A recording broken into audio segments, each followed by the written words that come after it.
Wait for it, and we're live. Hey, all you crazy sci-fi and fantasy fans. It's time for your daily dose of shenanigans over here at the Blasters and Blades podcast.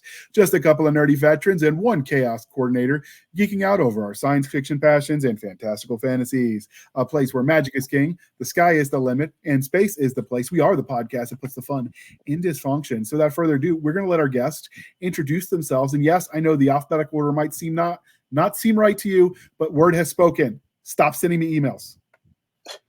Some Word does it with the first names, and everyone's like, "No, you're supposed to alphabetize by last name. It's wrong." Like, people. But anyway, they say that when you're putting stuff out there, you should put mistakes on purpose because they'd rather correct you than help you, as a general rule of the populace. So if you get more engagement by messing up on purpose, we haven't stooped that low, at least not yet. But all right, Chris, can you introduce yourself to our listeners and viewers at home? Sure. Hey guys, I'm Chris Denote. I write military sci-fi and starting to branch it out in other genres. You can find me on Amazon and in a couple different Bane and Indie anthologies, including Raconteur Press, among others. And that's me. Over. Oh, freaking stunning. And he came to brag as well. Everyone's bragging about their libraries today, so he sat right in front of his giant, massive collection. How many books you think you got in there? At least 1,000. I'm told that makes it an official library. Don't say that number. My wife will hear that, and then the next thing you know, it'll be like one. We'll Mary Kondo the heck out of it, whether I want to or not. I said nothing. I heard nothing. We're moving right along. Still an impressive library, sir. All right, Mr. Nathan Belliat. Okay, how do you pronounce your name, sir? It's Belliat, depending on who you ask. My brother actually pronounces it differently, but we won't talk about him. I am, I'm happy to be here for the first time. I am an author, limited stuff out right now. You can find me on nathanballiat.com as well as on Amazon. I'm in one short story anthology by New Mythology Press, and have another story coming out with New Mythology Press in April. Nice. What kind of short stories are they? Are they all over the place? New Mythology is what they're fantasy. Two different fantasy and urban fantasy so far, and I'm working on a science fiction novel set on a post-Earth future based on the life of William Marshall, the English knight. Sounds fun. What made you decide to use him as the model? I am a historian by education, and one of my more significant courses was on medieval England, and he just struck me as the most important person nobody knows about. And his career, when I talked to Toni Weisskopf, mentioning that she might be seeing a novel in her slush pile at some point, she asked me one question: how are you going to make him seem real? And so I'm trying. Nice. The for your history degree, did you get master's too, doctorate, or did you stop at the undergrad? Just undergrad. I work in IT, and okay. I earn far more than I could make with a history degree and have for 25 years. So I feel insulted. I feel like that was targeted at me. I got a master's in colonial American. Which, I my undergrad, they let you sort of focus. So I got ancient and medieval, which is like a really wide swath of time. But to do those, you kind of have to travel abroad and learn foreign languages. And I barely speak English. So I'm like, American history it is, because we speak English. Yeah, that was a big detractor for pursuing a history degree as well. I just didn't have the interest in the other languages. Yeah, I feel you on that one. One reason why going for a history degree is great, because it was like you need a degree for a commissioning requirement. And it's like, okay, history sounds good. And the master's part, I punished myself with a master's in middle history. Unfortunately, I didn't make myself hate it in the process. Nice. I went the wrong way as far as like degrees, as far being an officer, because I did not fit in, because everyone had like either a business degree or a history degree, mostly history degree. And they're like, what about you, Garber? And I'm like, I got a degree in graphic art design and an MFA, Master of Fine Arts. Nice. Like, yeah, get away from our table, dork. I found out the hard way that I wasn't meant for interacting with the general public when I interned at Valley Forge, though. apparently a lot of people get their history knowledge from TV, and it's not often right. You don't say. If you tell them they're a moron, it hurts their feelings. They write their congressman. It starts a whole thing because you're technically a park intern. Well, I'm sure we can find a better way to call him a moron without calling him a moron. We'll figure it out. Okay. So I was an intern at Valley Forge, the house where Washington stayed that winter with him and Martha and his staff. We were talking about everything that in the house was either historic to the house, historic to the time, or a reproduction thereof. Because when Washington went anywhere, he took a detailed summary of whatever was in the house, an inventory, so they couldn't accuse him of stealing anything, right? Because there was already the rebel ruffian reputation the Continentals had. And so they reproduced everything. So we tell them that, and we say, can you tell the one thing that's been reproduced that's definitely not historic? And someone said, the floors. That's the right answer. And I said, why do you say that? Because they have nails. They didn't have nails back then. So without missing a beat, I opened my mouth, insert my foot, and I said, so they glued Jesus to the cross?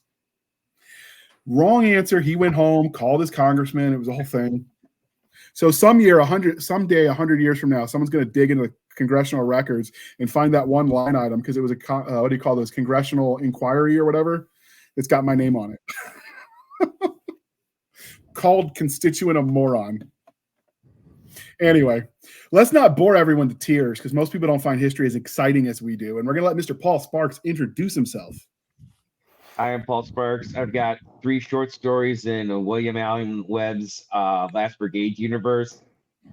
I've got another short story that's going to be published one of these days in Three Ravens Press's Embers of Corsari anthology. And I didn't make the first round, but I'm in the running for the second round of Racking Tower Press's Giant Freaking Robot anthology. You can find me on Twitter, Shades Wolfhaven, at Shades Wolfhaven. I've got an Amazon author page, and I've got a Facebook author page, Paul Sparks Author. Nice. Since everybody was talking about degrees, I've got 2 bachelor's degrees, one in cultural anthropology, one in healthcare administration, and an associate's in applied engineering. Cool. I study dead people, but yours sound lots of fun. So are you just mostly drawn to it sounds like a lot of post-apoc stuff. Is that what you are sort of drawn to? I'll write whatever is going to sell. I'm trying to be be able to write multiple genres, not just shoehorned into one particular genre. Friend of the show, Casey Azell, who has on record an episode that was even longer than David Weber's, calls that genre fluid. Yes, I'm genre fluid. Genre fluid. I like that. Nick, Trip is the only one that's beat the 2.5 hour mark that Casey said. Yeah, I remember. We had to have an intermission for that one. It was long. Anyway, all right. Let's go out to the lobby and get ourselves a snack. Or drink, whatever. We don't judge. All right. And the next part of the introduction, dear listener, dear viewer at home, is how we first met. So we actually all met hanging out at the local recruiting depot, but apparently the Emperor didn't want us. So we just joined the American Military Industrial Complex, and here we are. True story. So I guess we're glad the Emperor didn't want us because we don't live very long in his service, I think. No, there's actually a great meme that talks about, it says, hey, fans getting a chance to go live in their favorite setting, and you've got Lord of the Rings fans that are all, thrilled, and even Doctor Who fans that are all thrilled, and then they get to the Warhammer 40K fans and they're like, I'm good. Yeah. And that's the hard thing is whenever you get the fandoms, like this Marine versus that Marine, Halo versus Warhammer versus, I don't know, Iron Man, and everyone's always throwing these up, and you take Warhammer out of the discussion and you can have an honest chat about the merits of each and why empirically one might be better than the other. You throw Warhammer and the rest of it's just like Saturday morning cartoons level because it was written to be so over the top. I had a friend once describe Warhammer 40K as, the science fiction equivalent of, my dad can beat up your dad. Everything just scales absurdly. And, yeah. there's just I mean, it is what it is. It didn't start that way. It started trying to be, gritty and somewhat balanced, and then they started creating mythology. Yeah, it's really weird, man. I mean, I actually had the original 1987 Rogue Trader book, right? The original for Warhammer 40K first edition, and if it's amazing because like a lot of the younger people that are in it have never seen like anything older than say third, fourth, or fifth edition, and it's like, dude, you have no idea. I mean, when you look at like the late '80s, early '90s stuff, it's a completely different aesthetic. It's a completely different vibe, if you will, and it didn't take itself all that seriously. But even from the beginning, I mean, Rick Priestley and the other original creators turned around and said like it was meant to be a kitchen sink. And given when it came out in '87, and you look at that original book and the artwork, and you see H.R. Giger, aliens, all that kind of stuff. You see definitely 2000 AD, which was the big British comics anthology from the late '70s, early '80s, right? That's where Judge Dredd came from, and they basically filed the serial numbers off of Judge Dredd and stuck stuff like him in 40K too. But it's a kitchen sink.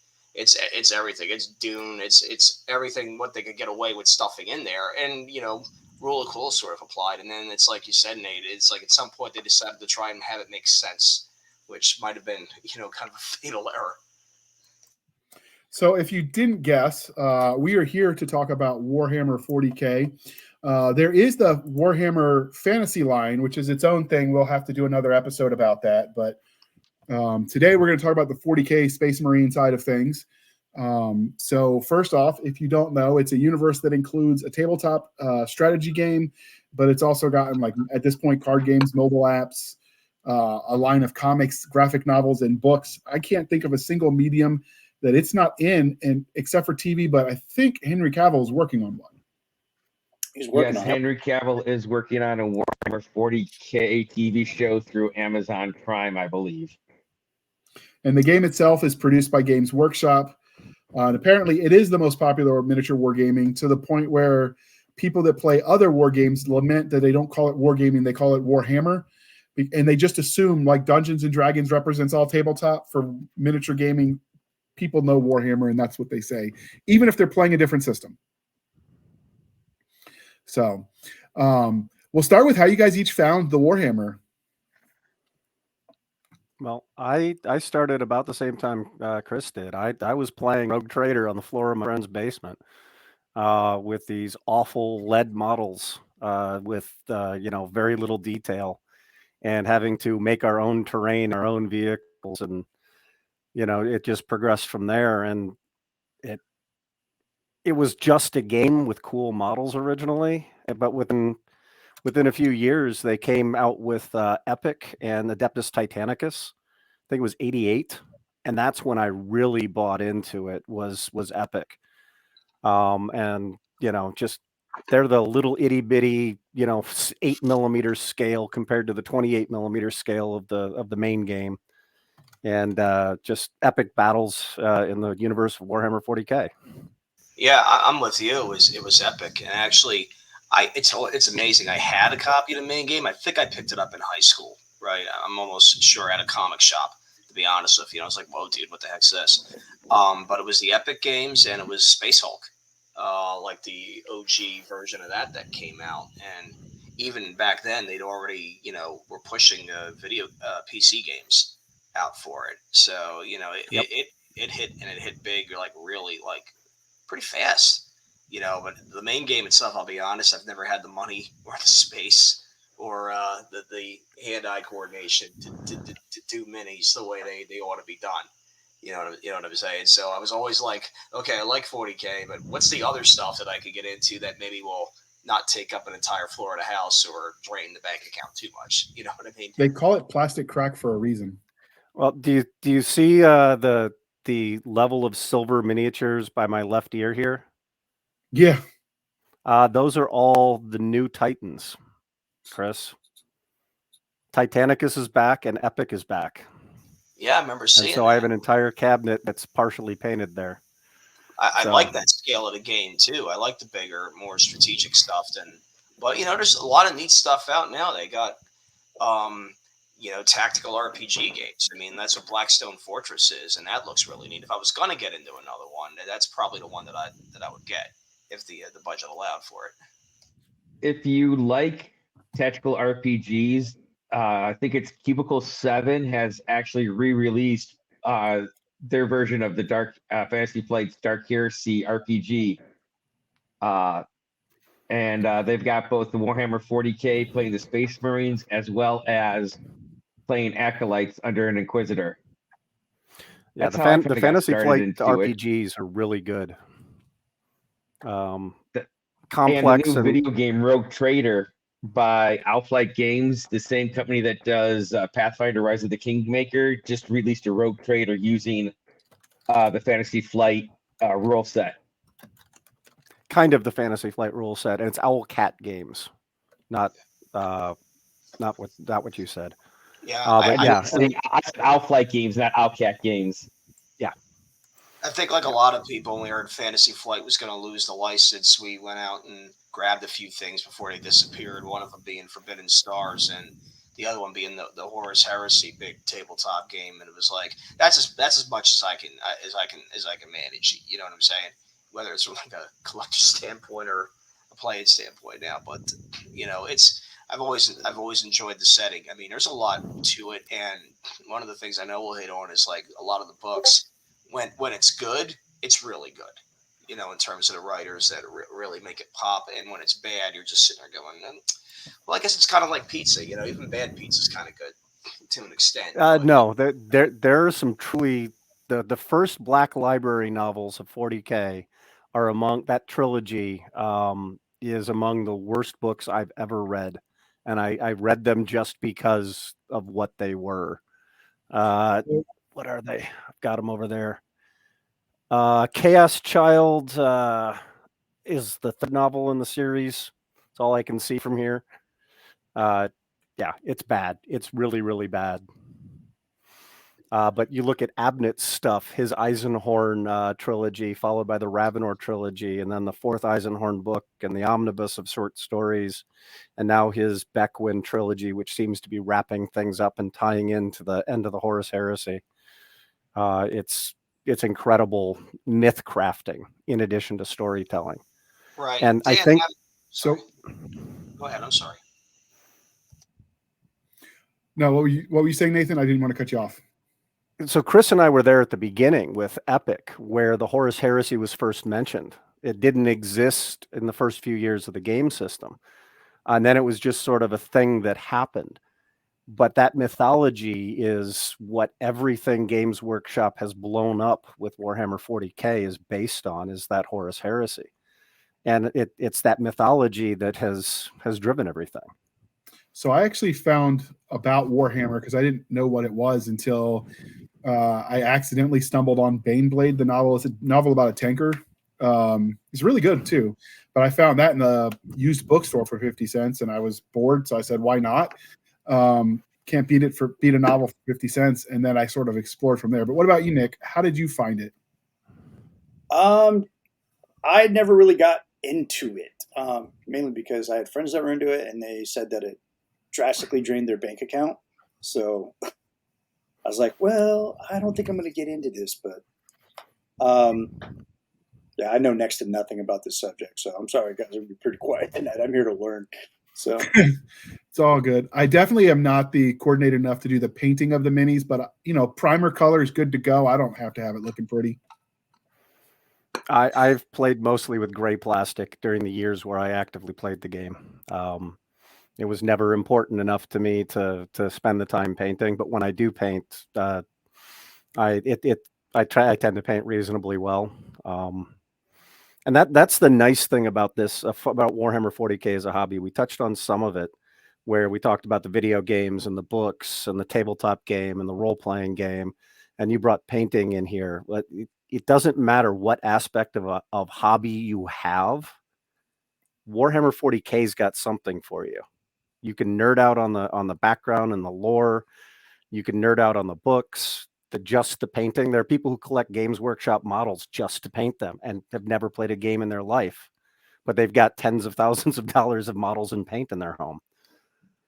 You bring up a really, Really, really great point there. That there is, it's one of those. It's brilliant, really, because it's one of those all-inclusive, all-encompassing type hobbies where it's like if you just want to do one little piece of it, you knock yourself out. One of the things I like is, and this goes back to our history degree discussion, is I like it when the authors that really do know their history, like, and you start reading it, you're trying to figure out, okay, what are they referencing here, right? Either something like an ancient, whether it was a famous military formation like the way that what are they, the Mortian Iron Guard is what I think they're called, and they look like 19th century Prussians, like to a T. Yep. Or stuff like that. You're either trying to figure out what they're basing this on, what sort of story are they retelling, is a lot of what I'm looking at, because the good authors would 40K, like Dan Abnett, they've got the whole panorama history to work with, and if you know a little bit more about it, you can see the tragedy. Even you know how it's going to end, but that moment of realization when you're like, aha, oh crap, this is where they're going with it, and that either really adds to the tragedy of it. I think what 40K is really good, it's more tragic than anything else, at least in the modern version of it. And I do think the good authors really capitalize on that. Just even like with the story, the Horus Heresy, it's a lot of looking at ancient mythology, the Greeks, the Romans, things like that. And when you start thinking through these things, like, oh man, I think I see where this is going or what they're getting after, and it can be pretty satisfying. Over. The other thing is, I will say there are some franchises that seem to hate their fans. Looking at you, Star Trek, and they will go hard after anybody that makes a fan production. I would say Warhammer is right up there with Star Wars, and they realize they're nothing without their fans. And when fans make cool content, no. I've seen lots of fan-made stuff. Go ahead, tell me I'm wrong. Games Workshop has destroyed the fan-based community. They went so far as a few years ago to basically send cease and desists to some of the arguably greatest animations I've seen of the 40K universe, and dozens of fan video channels disappeared.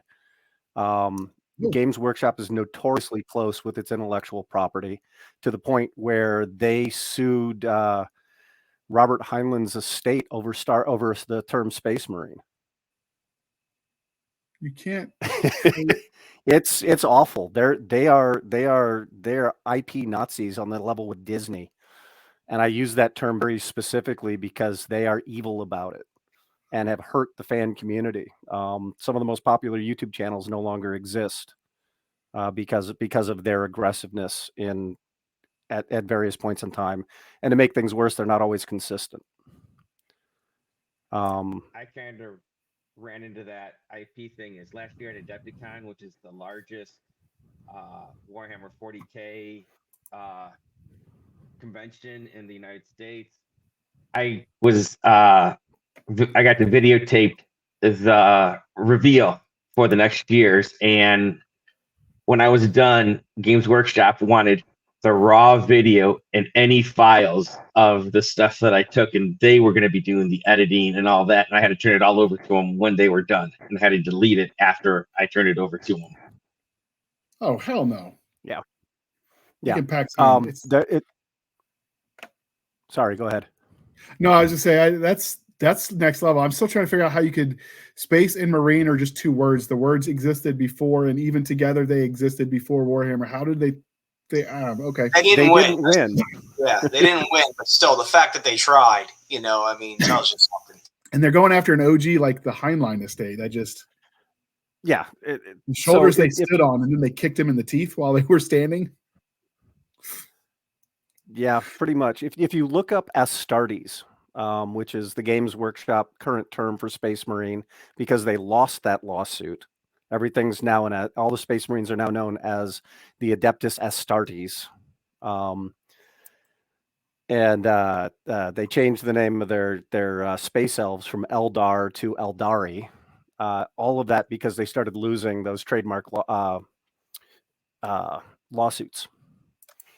So they're modern. I think since like 8th edition is about the time they started making those name changes, and it really has to do with being able to control everything over their IP. They've changed names of their paints to make sure that they were trademarkable and nobody could claim the colors. It's awful. They're almost as bad as Harmony Gold and Robotech. They're worse. They're worse. Yeah. That was just a never-ending lawsuit. Yeah, but they still offer enough of a property that, despite being horrible to their fan base is still incredibly loyal. How do you see the rise? I'm one of them. Yeah. How do you see the rise of 3D printing and people's ability to do things at home? And with the right machine, you can buy one set of things, scan them, print your own, and you don't have to buy any more from them again. How do you think that's going to change the field? I'm one of those people who goes online and finds the both the third-party models that are hand sculpted and the ones that others have scanned and print them at home. If you're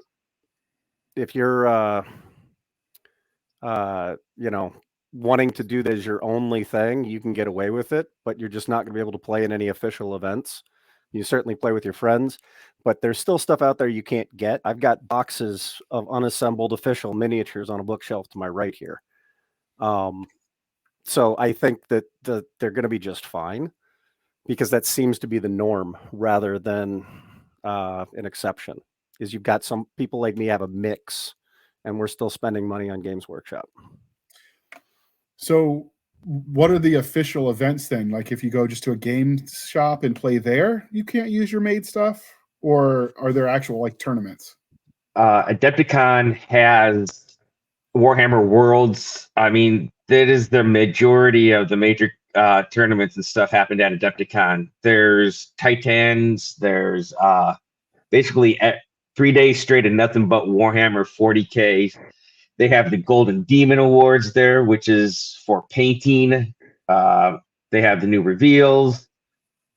It's basically Warhammer for 3 days straight at Adepticon, and they're all GWs there, sanctioned events, all that stuff.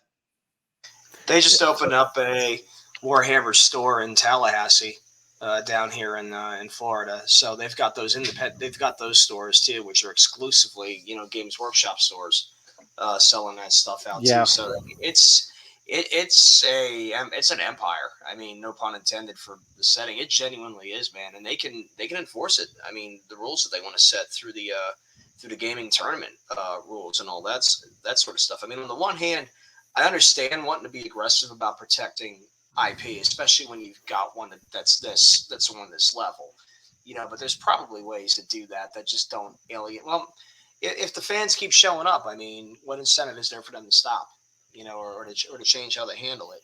I mean, well, the way they get around it for Star Wars when the people make this stuff is they're not selling Star Wars uniforms, they're selling their labor building the Star Wars uniform. So they find an end run around it that meets the IP. It meets the IP law such that Star Wars and now Disney doesn't lose their IP protection, because if you don't defend it, you lose it. So there is legal precedent that doesn't require them to aggressively crush their fandom. Cosplay may be the one place where they've never done any takedowns. They have not gone after that. They only go after the things that make them money. So the tournament scene, like Paul mentioned, you've got the ones that if you want to play in an official Games Workshop store, you have to use all official models or fall within the very narrow definitions of augmenting with third-party printed parts on an original model. Or the big tournaments like Adepticon or the Las Vegas one. I can't remember what it's called.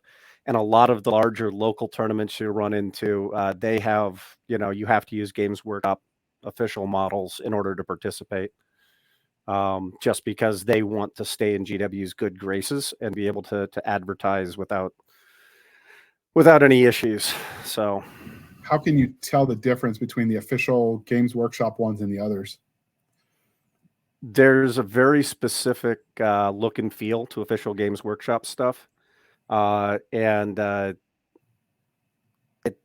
you'll know their current plastic model range is insanely detailed.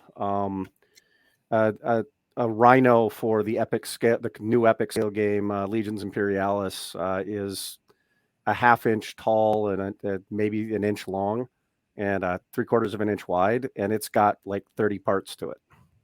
Holy crap! Okay. Yeah. I've got an example of an assembled one in the case behind me, along with some high-end 3D printed ones, high-resolution 3D printed ones, and there's an obvious difference between them. Wow. So have you put together any of those models, Chris? Let's see. No official ones. No. Like I said, the games that I got are some of the old Fantasy Flight games. So I've got, like that scale, and the old epic ones I sold off a long time ago. Just because it's a lot of stuff to lug around. PCS to PCS. Yeah. So I did. I had a couple of Warhammer Fantasy ones, the older ones. I had an army I was building for that, and it just sort of the same thing happened. It was like, nah, man, I can't keep up with this because day job sort of took over. But the minis I got right now, I kind of like the Ogre minis a lot. Actually, that's kind of where I put some time and effort into lately. But mainly I've been a computer IP player for 40K, doing a war. Or some of the older games, especially too. There's the they're pretty, at least on the fantasy side with Total War, that franchise and all that. So that and reading the books, and it's really the ones that catch my eye because there's just so damn many. Yeah. I mean, the Horus Heresy series is 54 novels, and I don't think that's including the Anthos either. I mean, 64. 64. Holy smoke! God bless them. I mean, but still, if you count the Siege of Terra, which ends with a 3-volume book by Dan Abnett called "The End and the Death," it's 64 books. That is a lot. So, what about you, Paul? Did you ever get into the building and the painting of the minis? Well, I got started with demons before they split them up when it was just chaos. I had a Word Bearers army I was building, and I had a Witch Hunters Sisters of Battle army. I think it was maybe 5th or 6th edition rules, but I've mainly done PC, starting with Dawn of War, all the additional DLC, then going to Dawn of War 2, the DLCs, Dawn of War 3, played Dark Heresy, Rogue Trader, and then Black Crusade were the Fantasy Flight RPGs. Then I moved into the Cubicle 7 ones, and then I've just started playing Rogue Trader on PC. So I'm more of a PC RPG than the actual miniatures side of things. So we're going to break for commercial in just a minute. But before we do, since you guys talked about the electronic versions, I know D&D went hard into the virtual tabletops so people could play online remotely. Does Warhammer have anything equivalent to that? No, that's one of the things that they're actively against because they want to sell their tabletop models. They have done zero effort into creating an electronic tabletop officially. Cubicle 7, who does the new Warhammer 40K RPG, they do have Virtual Foundry files for that. You could purchase their stuff to use on, I think it's Virtual Table. Virtual Foundry is the program. Okay. That's official Games Workshop supported? That's official Games Workshop supported through Cubicle 7 Games. Okay, we're going to pause for a moment while we shamelessly shill for the man, and then we're going to get right back to discussing all things Warhammer. The Terran Empire is dead. Long live the Empire. Commander Jared Mertz, the bastard son of the Emperor, and his half-sister, Princess Kelsey, barely speak to one another. To their dismay, their father seizes an opportunity to change that and sends them on a dangerous quest to explore the fallen Empire. Separated from home by an impassable gulf and struggling to redefine their relationship, they find themselves thrust into a vicious war. Unless they work together to stop the Empire's deadly legacy, billions face a horrific fate. Empire of Bones, written by Terry Mixon, now available at Amazon.com. All right. Thank you for sticking with us through that commercial interlude. I just realized, Nick, we've been remiss. We got right down to brass tacks, and we forgot to ask Nathan the religion questions. So, no. Get your finger on the eject button because there is a wrong answer. But are you ready, Nathan? I am ready. All right. Star Wars, Star Trek, or Firefly? Babylon 5. Oh, go on. It is great storytelling. It's like most good things I appreciate in science fiction. It builds a mythology around it too. Hard to beat. Okay, that's one I haven't gotten into, but it is on my list to revisit. There was a swath of time where I was too busy with school and life to watch much TV, and this was before the age of like DVR and streaming. So there's a lot I want to go back to. But all right, now because we are polytheistic, Game of Thrones, The Wheel of Time, or Chronicles of Narnia? Chronicles of Narnia. It's a good answer. Yeah, I appreciate it. It's uplifting story. It's nothing to drag you down in there. Yeah, that's actually one of the things that we're working on getting together from. We've been talking about doing an episode about uplifting fiction, and I've just heard there's this new thing that they're calling it Noble Bright, which is like the opposite of the grimdark, like George R.R. Martin does. So it's definitely something to look deeper into because the world's glum enough without adding to it. Right. And then that's what my fiction aspires to be, is that uplifting. I'm tired of dead, dark, and disappointing. And so I believe in heroic endings with good triumphant, with next problem up. Yeah, exactly so. And because we are civilized around these parts, coffee or tea, and how do you take it?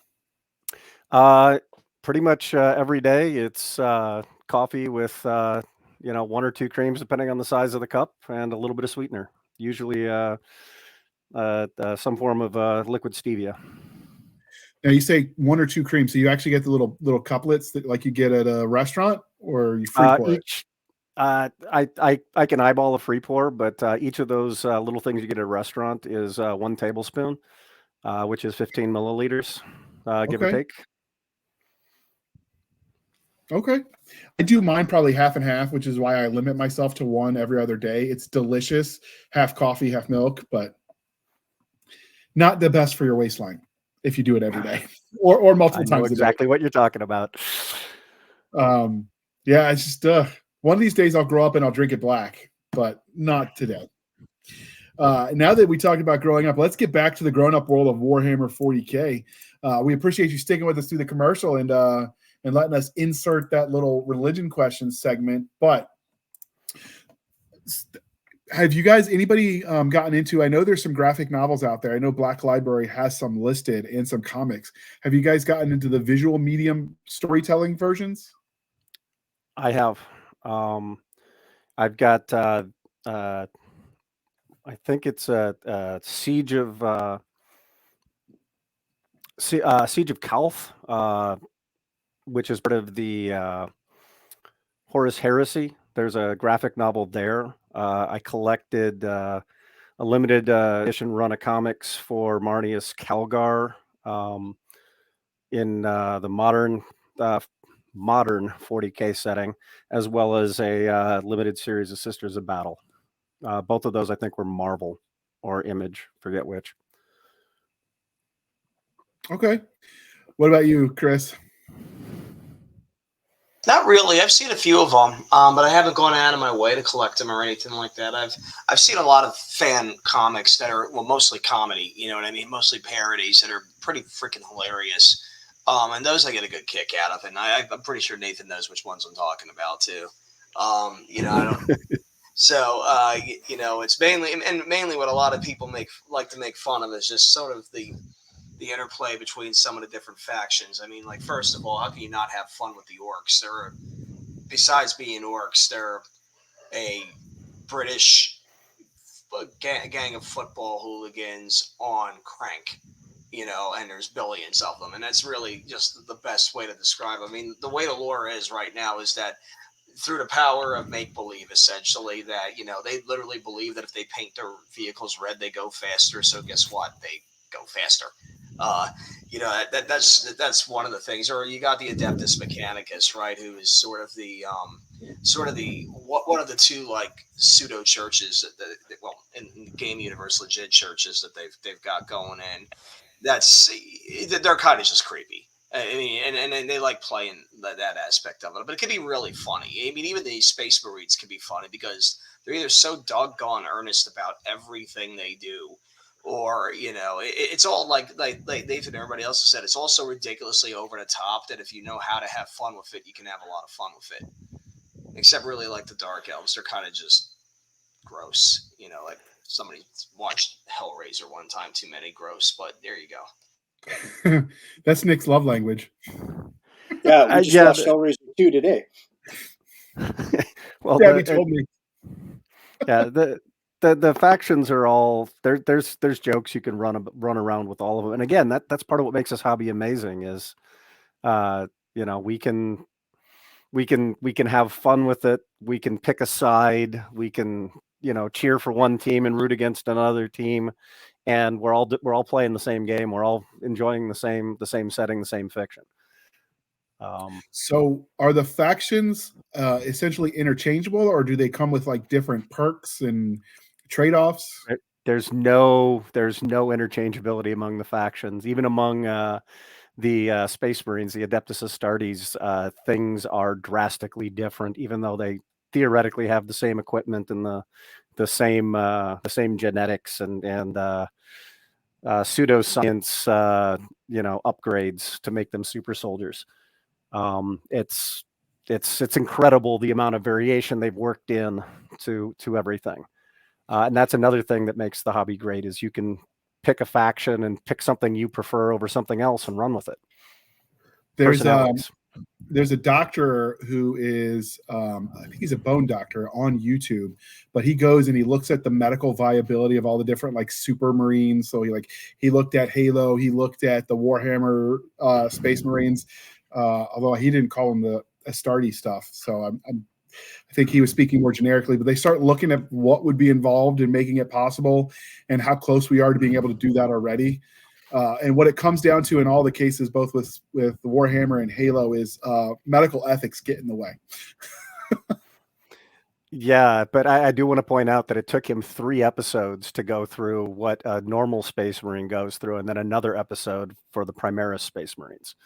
Oh, you watched it too? Yeah, I watched all of them. Yeah. They're good.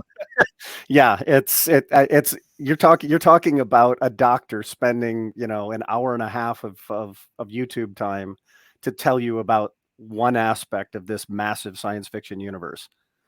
It took 4 episodes for Warhammer and 1 for Halo to do the Space Marine. Yeah, I like watching his videos too, just because he also goes into the anatomy and the more deeper aspects of how things work. His name is Dr. Chris Rayner. Thank you, Paul, for remembering, because I didn't. I shared it years ago in the Galaxy's Edge fan club, and just it stuck in my head. I will link to his YouTube channel, dear listener, in the show notes, and you can check it out too. He's got a lot of good stuff. It's more than just the Warhammer stuff. He goes into a lot of different movies, and basically he takes pop culture and looks at it medically to see what's viable. And it's just kind of cool to see even doctors get nerdy with the same kind of stuff you love. Well, something too. A couple of years, like there was Nathan, you probably remember this too. There is a former Games Workshop guy, Phil Sebring or something like that, and he does his own sort of take on what these things might actually be and look like, or what technology might actually get there in real life. And so he's kind of redesigned everything from the Space Marines to some of the classic technology of 40K to say, to kind of look at, hey, what trends or real life things are there that could actually get us there from a technological standpoint. And the way that he kind of relooked at the Marines was, you're looking at somebody essentially built around almost like a silverback gorilla. I mean, the proportions and everything for what the Marines are it's really, really kind of interesting because it's like, yeah, the possibilities are potentially out there, ethics and everything else aside, but it's a really fascinating thing to do, and it's not all completely far-fetched. That's what's amazing about it. Yeah, that's the one thing. If there's a couple of PBS has a channel that does that with the tech side of things, and that's surprising how close to even some of the stuff in the sci-fi that we're already close to. And basically, it's batteries that hold us back for most of it. It's the ability to store the energy. Yeah, energy density is an interesting problem that gets hand waved with the 40K universe. But I mean, just the physics of that universe are just unreal in pretty much every single way. And so don't look at this as hard science fiction. This is science fantasy. That if you try and think too hard, your brain will break. When I read the The Baneblade, Inquisition will come get you.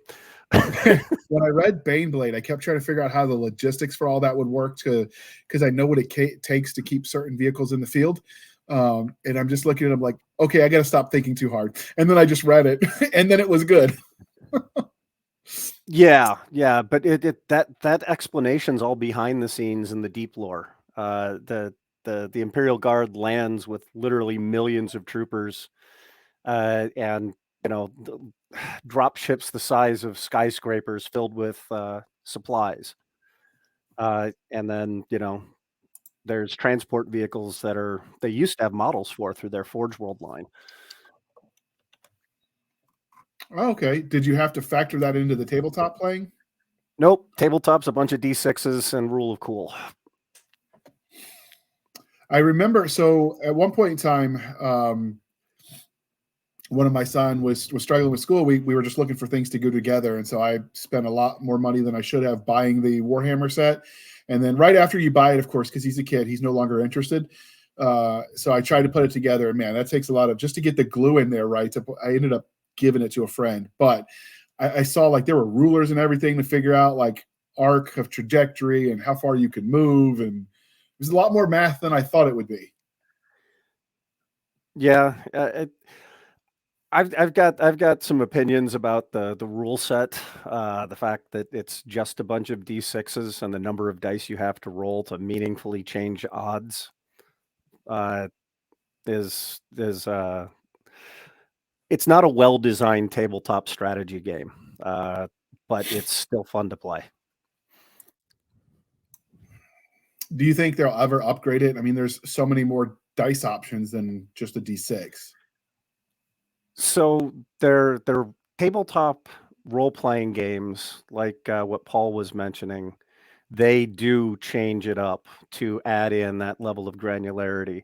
And at least with their Adeptus Titanicus remake, they've introduced a D10 for some roles. But for the most part, they make a lot of money selling six-sided dice, and why change? I mean, it's sort of like a beer and pretzels game amped up.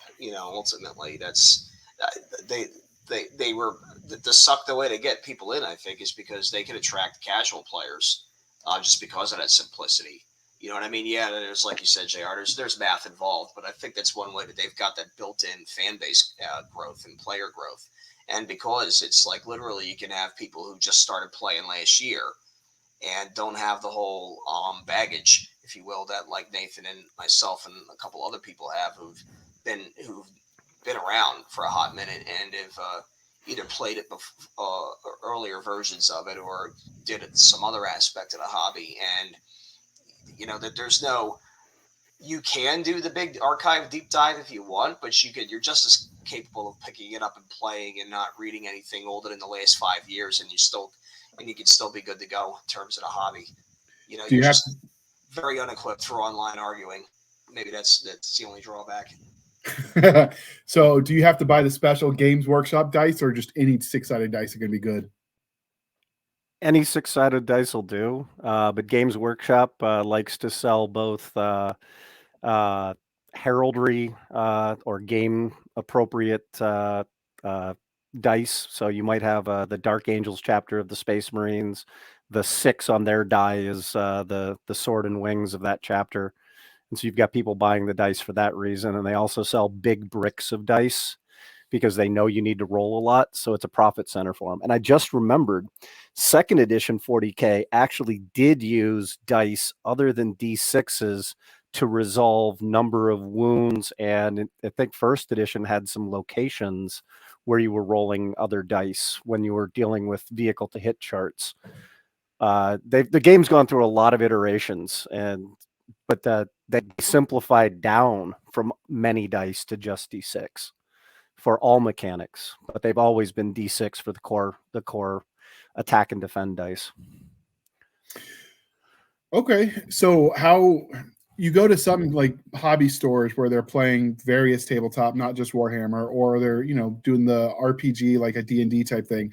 Sometimes you feel like you're entering a different world, and the gatekeeping is if you don't know, they don't really want you, so it makes it difficult for new players. Do you see that with the Warhammer thing, or are they pretty welcoming to new people coming in? I guess that depends on the store you go to. I know at the Game Room, which is the local store by me, everybody's very welcoming. If you come in and say, "Hey, I've heard about this Warhammer 40K stuff, but I don't know how to play," someone will gladly sit down and show you how to play, show you what the models you need, and so on. And the Games Workshop stores, like Chris mentioned, and that open in Fort Lauderdale, exist explicitly to bring new players into the game. They don't do a whole lot with veteran players showing up to play, cutthroat tournaments. And they have all sorts of escalation leagues where you buy into the league and basically your army gets bigger. So they're encouraging you to buy and get into more complicated rules as you go. And paint as you go, because they want you to play with painted armies.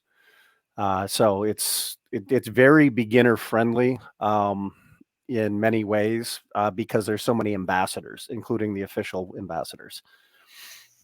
It's funny because it reminds me of it's similar, I guess, in a lot of ways to BattleTech from that aspect, and that there's that kind of a similar kind of growth thing. Now, I think similar problems too, especially with what's been going on with the current IP holder, but at least and Nathan, you might disagree with me on that too. It's just that I see some kind of a similar business pattern between the folks who behind BattleTech, whether it was FASA or the current Catalyst games, and the way GW tends to work. BattleTech is both more and less complicated, and I'm at least as deep in the mechanics of the BattleTech universe as I am in the 40K universe. I'm literally sitting in a room with models from both franchises in the dozens and game books. This is a 40K podcast. Both are for the purpose of this conversation, I guess both of them are very friendly from an ambassador and gateway perspective. BattleTech probably more so, because cost of entry is tiny. Games Workshop, you are looking at probably $1,000 at current model prices to have a competitive 2,000 point army. Holy crap. Did you just say what I think you just said? I did. That's like a month of my mortgage. You're not wrong. I spent $160 on, what is that? 1, 2, 3, 4 boxes of models at Games Workshop yesterday. And that's for the Epic game. And that's only part of what I need to field a tabletop force. BattleTech, 4 models, you've got a complete lance. And $30 worth of rule book, $40 worth of rule book, and you've got all the rules to play the game. It's a minimum $60 for the Epic rule book, I think. I think that's what the current price is on it. And that's just enough to get you through the current iteration with the current release of models. They're planning expansion with more models that is going to require you to purchase another rule book. And BattleTech's got everything online. Games Workshop charges subscriptions for their online stuff. Nick, you had a question? Yeah, I'm thinking of it. Hold on. All right. Well, while you do that, no. I mean, we've been talking about these models for the tabletop games. Like, so what's the deal with the terrain? Do you got to build that yourself? Do they sell the terrain to you? How does that? They have They have some terrain they sell, and they push pretty hard. It's priced about the same as the models, as in it's exorbitant. There's a lot of people that have started to 3D print terrain because it's faster, easier, and cheaper, especially on your FDM printers. And you, unlike the models themselves, Games Workshop doesn't care what terrain you use, but you can also make hills out of the pink insulation foam and some static grass and some glue, and build yourself a tabletop that way. But there's an industry around tabletop terrain for it. I got good at building terrain growing up and going to California schools because they want you to do the Spanish missions, assignment. I think it's like around 6th grade. So you get really good at like building terrain, or building like models and stuff like that. So yeah, you can get as complicated as model railroading and build very specific, towns and cities and hills and that sort of thing, or you can just throw a few old boxes and some soda cans, on the tabletop and play with that. Works for me. You just need to block line of sight. Yeah. Okay. So I know when I first started getting into tabletop role playing, started with D&D and then went to other systems, I noticed one of the biggest barriers to entry was the rule books were written assuming you already knew what you were doing. And so if you didn't know what you were doing, you were kind of floundering, which is, in my case, I just found people who had already played and then they explained the unspoken, unwritten stuff and I was good to go. Do you see that with the rule books for Warhammer? For the RPGs, I cannot speak to the new ones that Paul was mentioning. The Fantasy Flight ones, they are the higher end of complexity for role-playing games. But the strategy game on the tabletop, the actual rules to play with are, for 10th edition, 11th edition, whatever they're on right now, I forget, is basically unit cards that describe your unit abilities and what they can do, and then probably 20 or 30 pages of rules. Everything else is fluff. These massive rule books are filled nothing but universe background. That's not too bad. Are the rules simply written like you could, your average high school kid that wants to get into it could pick it up and figure it out? Yep. And they'll find a rules lawyer that'll tell them they were doing it wrong too. But yeah, it doesn't matter. In any game, you're always going to find that one guy. Well, it's not that one guy. The tournament scene's full of them. Yeah, I can see that. I mean, I got out of playing it because there weren't enough people to justify the hourly cost of playing a game in terms of the models you had to buy and the rule books. And I just wasn't. My 40K models spent 5 years sitting in boxes in my garage before I sold them off. I mean, everybody has their hobbies and their passions. I don't knock it. It's just I can tell right away that, like, I've heard about the lore. I've heard of, Henry Cavill's a big fan. He's the king of the nerds. But I can guarantee this is not a game for me. I don't have the patience. I think I would lose my shit. But you don't have to play the game. You can play the video games. You can play the role-playing games. You can read the fiction. I'll play video games all day long. That's my passion. Yeah. So I mean, again, this hobby's for everyone. So yeah, it seems very multifaceted. It's got a little sectioned off bit for everybody, and like how you want to play, I guess would be the best way to put it. How do you want to play this game? How do you want to get involved in this? And it seems like they have, listen to everybody talk, that they have a section for just about everybody. Yeah, and I mean that with today YouTube, you can know nothing about anything and go watch a bunch of YouTube channels related to 40K and be entertained. It's incredible what's out there right now. And that's zero investment. Yeah, and Games Workshop gave itself a real smart out for anything, because I think their official position is everything is canon, but not everything is true or accurate. That's sort of built into the setting from the get-go, even from the beginning, that what you're reading may be a corrupted record, a falsified record, or something else along those lines. And, and that gives them an easy out to retcon the hell out of it, which they've done over and over and over again, because they can just turn around and say, oh yeah, well, guess what? That wasn't true. And this might not be true either, but it's all canon. You run into the point of view problem where you're seeing something from somebody's point of view. You run into occasionally the unreliable narrator. And then you run into the fact that there's been 10,000 years since the actual event in some cases. And Chris, the end and the death I mentioned covers the fight between Horus and the Emperor and the death of Sanguinius. For those of you who don't know the Warhammer 40K universe, that's core to the Horus Heresy mythology. And it's not what you think it was, what you believed since 1988, Chris, is not true in the way you think it is. It's still true, but it's not. Things did not go down the way we all thought and discussed until a couple weeks ago. Oh, I'm not surprised. I mean, I think everybody kind of suspected sooner or later they were going to do something like that, right? Pull the rug out from under it, because it's been so long, right? I mean, it's 40,000 years in the future to begin with.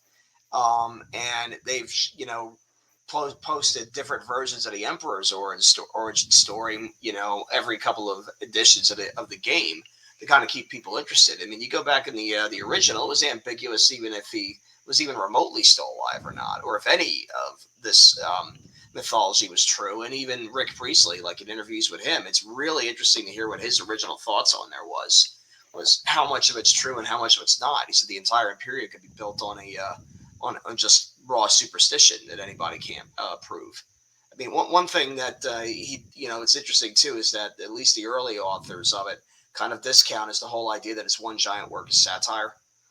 Like word of God from or at least original creators is it's not. It was very much a rule of cool kind of thing with some pretty core ideas out there. But it's like, no, this orc war boss is not a stand-in for Margaret Thatcher, like the way some people like to make arguments and stuff about. It's like, yeah, go back and read some of the other source documents that they do, or sources, the inspirations that they do mention. It's kind of like your picture of D&D will change if you actually read the books listed in Appendix N versus what you think the game is. If you'll forgive a little rant there. Rant away, sir. That's what we're here for. That's part of the fun. You've been kind of quiet, Paul, so join the conversation. Got to unmute them. Yeah, I know. They know way more than I do, and so I'm letting them talk and listen. As I said, most of my stuff is the RPGs and the computer games.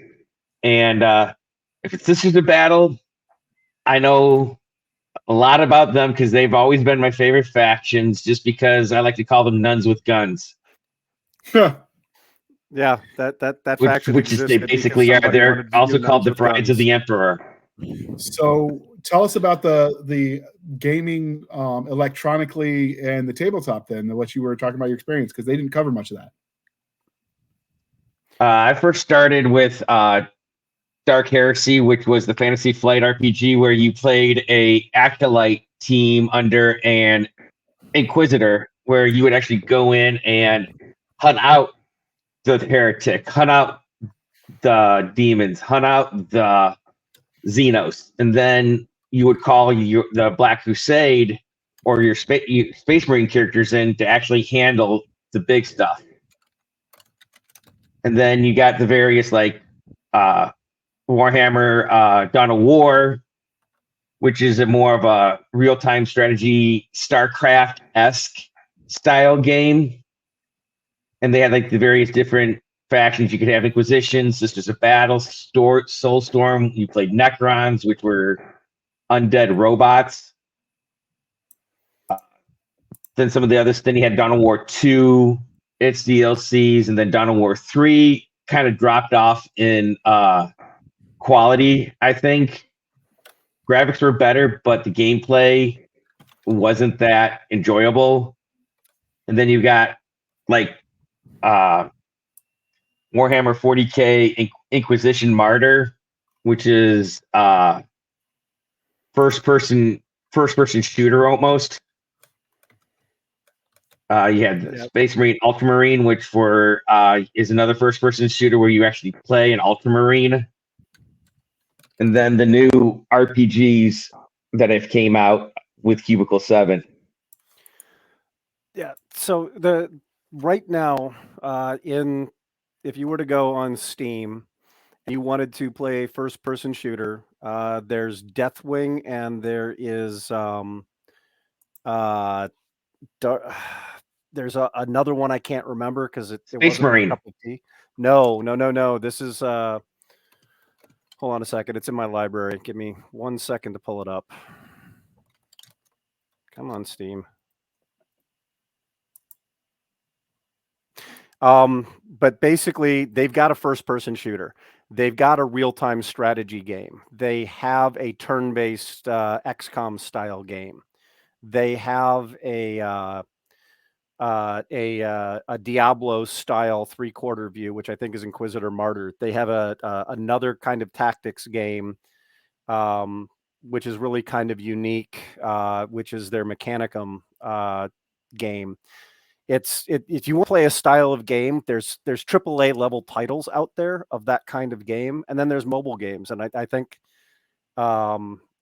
Tacitus, Warhammer 40K Tacticus or Tacitus is one of the more complex and enjoyable mobile games, and it's a strategy game that's out there right now. So if you want to play Warhammer on your phone, you can do that. And as Paul mentioned, Space Marine, which was a late 90s, early 2000s, really innovative, good storyline, Doom-style game. They're about to come out with Space Marine 2, which is a AAA studio, again, Doom-style game that's coming out. It's all absolutely incredible and high end, but there's also some stinkers throughout the history of 40K. But I realized something as I was talking. We didn't actually talk about what the Warhammer 40K universe is. We just jumped straight into how we got into it. Okay, so what is it? Well, since I think 2nd edition or 3rd edition of the tabletop game, the rule books have started with, in the grim darkness of the far future, there is only war. It is an unsettling, sometimes dystopian future where the good guys aren't really all that good, and every race, every faction is on the brink of extinction, and they're all fighting each other to triumph or to not die, depending on which writer and which thing you're doing. So it's really, the term grimdark that you may have come across has its origins in that phrase. It's invaded pop culture. Okay, I see That's Chris shaking really his head there. Yeah, that's pretty much it. Is you're stuck between bad and worse, and you know what I mean. And what it all comes down to is whether or not, like, the default side, of humanity may be right that the only way that they can win is basically winner take all and complete extension of all their enemies, because the alternative, is that bad, or is as bad or worse. I mean, there's a lot into it that I think, from a lot of British sci-fi and fantasy, from everything from really dark stuff from the 1920s, like William Hope Hodgson, all the way through the New Wave and Michael Moorcock, especially with Chaos and Order kind of being at odds. That sort of fed all the way into it. So it's very much a product of its original time in a lot of ways, and it's just changed over the years. They started taking themselves a lot more seriously, but there's a lot of deep roots in this thing. And I think sometimes what does get lost is it is very British in a lot of ways too, and that's something that you can either take with a grain of salt, or some things in there just might go completely over your head. Well, it matters more to someone who gets what the inside joke is. You know what I mean? Okay. So we are at the hour mark, and we could go on for hours more, just skimming the surface of the deep lake of the Warhammer. If you want more episodes, dear listener, and you want us to narrow it down, send us ideas, and we'll be happy to have these guests back, and we can do another episode. But in the meantime, before we let you go, I have to say, if you could live in the Warhammer world, obviously most of the people making this satire answer no, but if you could live there and be a Space Marine, would you? I think the 20-year-old me would love the idea of being a super soldier fighting on the side of right. The present day me looks at what the universe is and what that would entail and recoils in horror. What about you? No. Knowing what I know of war and conflict and all that, I wouldn't want to go anywhere near that universe to live in. Okay. Chris, I'm going to guess that you're going to go there and pray for them all and save them. Fun to play in, fun to read about and think about, honestly. And yes, I could do an entire episode with me and a few other Catholic writers, so we could probably pick it apart from a theological standpoint. I've got, one of these days I'm going to follow through on my threat and write the article about how the Emperor is both an example of Nietzsche and Superman and Antichrist. Not Antichrist, but and Antichrist. Okay, so you don't want to go as a Protestant. I'd be interested to be involved in that discussion. That whatever there, Chris. That sounds interesting. It sounds unique. We'd be happy to host it if you want to make it a discussion on air, Chris. So, knowing what you've just learned, Nick, are you moving? Well, I'm checking out the games right now because Paul sent some links, so I got to dust off my Steam account. So the wife's going to be mad because I'm going to spend money on these games because they look cool. But some of the best ones on GOG, great old games for really dirt cheap, man. The ones that are really good ones from the 90s. Like I just pointed one out. There's one called Final. The link I dropped in the chat. You scroll through that can actually give you some good point outs. And now, one thing I learned today was I had no idea how old these games were, like how much longevity they've had. So it's obviously they're touching the right people because it's had some, it keeps going. But if I would live in that world, like 20-year-old me that couldn't figure, once you got the taste of, action, adventure, and violence, you're like, oh man, I don't think I can see myself living in a world where I'm not wearing body armor and people aren't chucking hand grenades at me. But now that I'm in my mid-40s, hell no. I'll watch it from TV where I'm comfortable and warm and it's not raining on me and the food's good. Embrace the suck, Nick. Embrace the suck. I will say that embracing the suck, those days are over for old Ranger Nick. Right now I'm embracing the comfort, as I wither away and hopefully die of old age. Don't forget to throw your juice box at the nurse so you can go to Valhalla. Looking like back at just the stuff we did in Iraq, and I wouldn't do that now at 42, what I did at 22. So I can't imagine living in the grimdark future with all the novels I've read and what it was like. So here's one more question for the road. And since we are all here creators, if you were given the opportunity, would you write in this world? I've talked to a couple people that have, and they've written in Star Wars, Star Trek, and a few other IPs I can't even remember. I know the guy had written in 12 official IPs, and he said writing in Warhammer was the worst one because they nitpicked everything. But would you, if you had the chance, would you dive in? I've thought about it a couple of times because Black Library sometimes does open call contests. In fact, I helped a mutual friend of ours re-edit the story that he was originally going to use for that into something a little bit more close to the near future, and that ended up getting published recently. So at least there was a damn good story in there. I know the story and the person.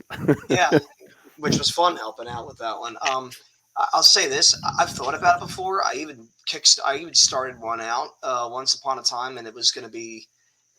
I couldn't figure out a way to not do something derivative, I guess. And I was trying to, like Nathan brought up before, the whole POV problem. I was having a really hard time figuring out, well, what POV would you actually want to write this from that I could feel like made sense and worked for me. I mean, that's not a no, never. It's I haven't figured out yet how I do it. Okay. What about you, Nathan? I have thought about it long and hard. As Chris mentioned, there's open contests for the Black Library on a pretty frequent basis. I think at least annually. But it comes down to, I don't want to write a story that has an ambiguous ending or where there's no clear victory for the good guys, and the universe doesn't have that as something they want in their setting. It all has to be a tragedy of some kind. It has to be grimdark, and that's just not where I want to be. That's not the message, the legacy I want to leave behind. Deep but fair. I like it. All right. What about you, Paul? Nope. I helped a friend who was approached about writing a story for an Age of Sigmar anthology, and she was bouncing ideas off of me, and some of the stuff that she told me that Games Workshop required of her and the IP, I'm like, nah, I don't even want to touch it. Okay. I don't know, Nick, if they called you, would you draw it? If the price is right, I'll draw just about anything. I'm a mercenary, man. The art, art they have for their covers, for their website, it is glorious. They hire some damn good artists. While you guys were talking, because like I had time, because I know nothing of the subject, like I said, I did look up the comic books, and the artwork is spectacular. I thought so too. It's beautifully done. Line work's awesome. The coloring's awesome. You know, they got some top-notch talent in there. And I guess it was done by Marvel. Yeah, and they've been hit or miss the last decade or so. But I really enjoyed the artwork. So next time I go out to my local comic book shop, I'm going to probably try and pull some issues, see what I can find. Now, when you say Marvel's been hit or miss, do you mean the art has been hit or miss, or the plots have been hit or miss? Because those are two separate. Oh, things. It's both. Sometimes it's a glorious shit show of just incompetence. I've seen writers that just don't understand their source material. They don't know the lore. They don't know the history, and they start making up really weird stuff that the fans scream and yell about. You know, and they should, because these characters are beloved. You know, so and the artwork, it's definitely been hit or miss, and a lot of times they're getting guys on the cheap, or they're getting guys because of their certain affiliations. You know, and the artwork just suffers. So, and then they always go with the age-old, well, that's just my style. No, your style sucks. Get better. So I've written a couple people's IPs, some of them decent sized sales wise. And one thing, and some of them under pen names or ghostwriting. And one thing I learned is, if you want to write a good story in someone else's IP, so you're playing in their sandbox, you really have to like their sandbox, or at least be knowledgeable enough to fake it. Because if you're not passionate about it, you get the shit show you see on, modern television remakes of all the classics, where it's like, did you even read the original stuff? Did you hate it? Are you like mocking all of us who loved it? And so, since I wouldn't want that done to what I love, I would not want to shit over on someone else's, I wouldn't yuck someone else's yum by giving them crap because I didn't know the stuff well enough. So I would pass too, probably. But I prefer the good guys to be good, the bad guys to be bad, and in the end, even if you die, trying to do the right thing, right? Like, I'm okay with some darkness. The world can be dark, but you just want it to matter in the end. Right. So I would probably pass. All right. Well, this is the part where I remind you, dear listener, dear viewer, readers of all stripes and sizes, to please be kind and speak your mind on the reviewing platforms. Your reviews help the right books find the right readers, and it matters even if you buy outside of the Amazon ecosphere. Almost every website that will sell you books has a way where you can review it there. So please be kind to the authors and do that. With that being said, we're going to go in Brady Bunch order. Paul, what are you writing right now? I am re-editing my short story for the Embers of Corsari anthology, and then I'm going to be jumping right into the Weird War short story open call for Rack and Tower Press. What is Weird War? I'm not familiar with that genre. Think Deadlands, Jonah Hex, the movie Cowboys and Aliens. Oh, okay. Definitely on the weird. Stuff like that. And I'm actually Call of Cthulhu 1860 would be considered Weird West. Okay. I understand the old ones. I get it. I was there in the beginning. All right. What about you, Nathan? What are you writing? I got to do my final review of the editor's edits for my short story, Welcome to Detroit, which is coming out in April in the Paladins of Valor anthology from New Mythology Press.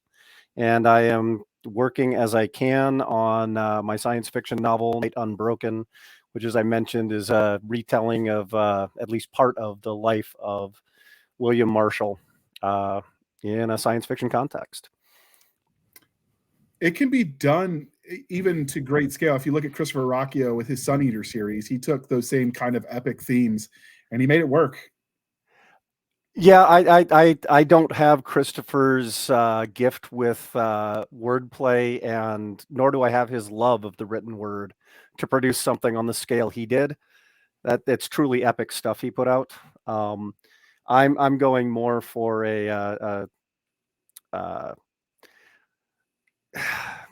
geez, I'd like to say David Drake, but I'm not that good either.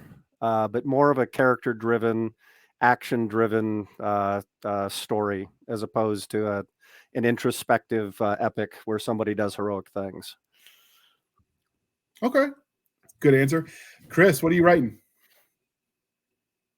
Right now, mostly job applications and working on my VA paperwork. But because it's about that time to retire. But a couple reviews for Upstream that I've got in the works that I'm hoping to get out in the next few weeks, and then try to get back to some short story writing. And there's a long delayed, and you're aware of this JR novel that I really need to get on.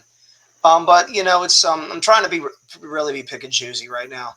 So for that sense, my wife Jamie Denote, who writes as Liska McCabe, she's got a couple more things out, and if you go to the author page on Facebook, you can see a link to her, and you can find her stuff on Amazon as well. I think she's a little bit more prolific than I am right now. Yeah, the Air Force kind of keeps you a little bit busy, just a little bit. Although, when I asked, I was thinking fiction, but I guess for some people, their resumes are filled with fiction. I would like to think yours is probably more honest. Ask me again in a couple weeks, and I'll let you know. Okay. And since this is the first time we've talked about this since you started recovering from the stroke, Nick, has this set you back on your plans for 2024 with your comics? Are you still going to meet your deadlines? No, because I got other artists working on stuff. So really, my job now is to review, read, and approve things. So project management? I'm doing more the company president thing. But I would, even though 2024 started off really sucky, I'm thinking probably by June, that's when they're kind of anticipating where I should be close to what I was. That's not too bad. 6 months. That's not too bad.